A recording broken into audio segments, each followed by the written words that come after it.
মেয়েদের নিজের বলে কোনো বাসাই থাকে না। বিয়ের পর হচ্ছে মেয়েদের নিজের বাসাও হচ্ছে মেহমান হয়ে যেতে হয়। তো আমিও সেদিন আমাদের বাসায় বেড়াতে গিয়েছিলাম। তো আম্মু অনেক রকমের পিঠা বানিয়েছিল। আসলে আম্মু বানায়নি, বানিয়েছিল আমার নানু। তো পিঠা কিভাবে বানিয়েছে এই সবকিছু আপনাদের সাথে আজকে শেয়ার করব। তো ১ম এই হচ্ছে চালের গুঁড়ো, নারকেল অ্যান্ড হচ্ছে খেজুরের গুড় এগুলো সব একসাথে করে প্রসেস করে নিচ্ছে। মানে পিঠার জন্য রেডি করছে। তো এখন হচ্ছে পিঠার জন্য যেই হচ্ছে বেটারটা রেডি করবে এর জন্য হচ্ছে ১ম এ গুড়গুলো নিয়ে নিল, মানে চালের গুঁড়োগুলো। তো চালের গুঁড়োর সাথে একটু লবণ দিয়ে দিল। এরপর এটাকে সুন্দরভাবে মেখে নিবে। এরপর হচ্ছে আগে থেকে অ মিঠাই বলি আমরা যেগুলো, গুড় বলে অনেকে। তো এইটা হচ্ছে জাল দিয়ে একদমই হচ্ছে তরল করে নিয়েছিল। এটা ঢেলে একদমই একটু পানি দিয়ে এই একদম বেটারটা বানিয়ে ফেলবে। তো এখন হচ্ছে এটা পাটিসাপটা পিঠার জন্য। তো এইটা অলরেডি কিন্তু হয়ে গিয়েছে। তো শেষে একটু আটা দিয়ে দিল যাতে মানে সুন্দর হয় পিঠাটা। তো সবার হাতে কিন্তু পিঠা আবার সুন্দর হয় না। আমার নানুর হাতে মাশাআল্লাহ ভালো পিঠা হয়। এরপর হচ্ছে এই ব্যাটারটা একদমই রেডি। তো এখন হচ্ছে তেলের পিঠা বানানোর জন্য গুড়টা মানে গুলিয়ে নিবে। তো এরপর হচ্ছে খেজুরের রস দিয়ে দিল আর পর্যাপ্ত পরিমাণে একটু লবণ দিয়ে দিয়েছে আর চালের গুঁড়ো আর সামান্য একটু আটা দিতে হবে। এরপর এই ব্যাটারটা কিন্তু একটু ঘন হবে যেহেতু এটা শুধু তেলের পিঠা। তো এখানে হচ্ছে মিষ্টি হওয়ার জন্য কিছুটা চিনি দিয়ে দিবে, কারণ তেলের পিঠা একটু মিষ্টি বেশি হলেই ভালো লাগে।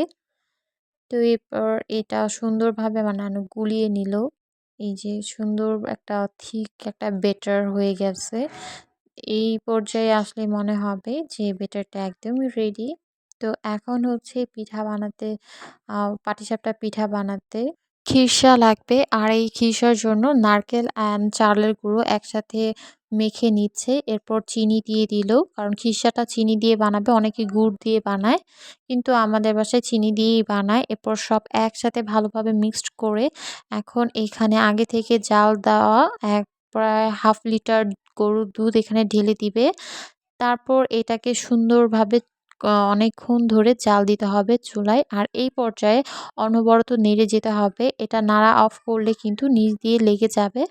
তো অনেকক্ষণ পর্যন্ত এটা অনেক নাড়াচাড়া করতে হবে। আর একদম যখন দুধটা একদমই শুকিয়ে যাবে, যখন শুকিয়ে একদম আঠা, আঠা একদম আটা মানে যখন গুলায় বা সিদ্ধ করে তখন যেমন একটা থিকনেস হয়, ঠিক ঐরকম যখন হয়ে যাবে তখন মনে করতে হবে যে খিরসাটা হয়ে গিয়েছে। অনেকে তরল রাখে, মানে একদম পানির তরলের মতো রাখে। ওইটা দিয়ে একদম পিঠাটা ভালো হয় না।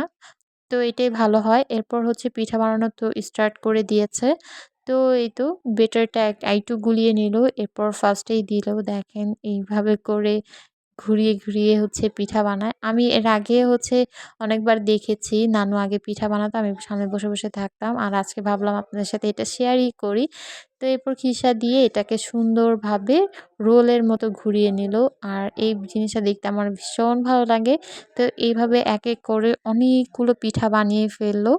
তো এখন হচ্ছে তেলের পিঠা বানাবে। অনেকে পুয়া পিঠা বলে, তো আমরা তেলের পিঠা বলি। তো ১ম এই দিয়ে দিল। আর ১ম পিঠাটা কিন্তু কখনোই ভালো হয় না। এর পরেরগুলো মাশাআল্লাহ অনেক ভালো হয়েছে। তো এক, এক করে অনেকগুলো পিঠা বানিয়ে ফেলল। মানে তেলের পিঠা অনেকগুলো বানিয়ে ফেলল। আর তেলের পিঠাগুলো একদম ফুলকো, ফুলকো হয়েছিল। তো তেলের পিঠা হচ্ছে যত বেশি ডোবা তেলে ভাজা যায় তত পিঠাগুলো সুন্দর হয়।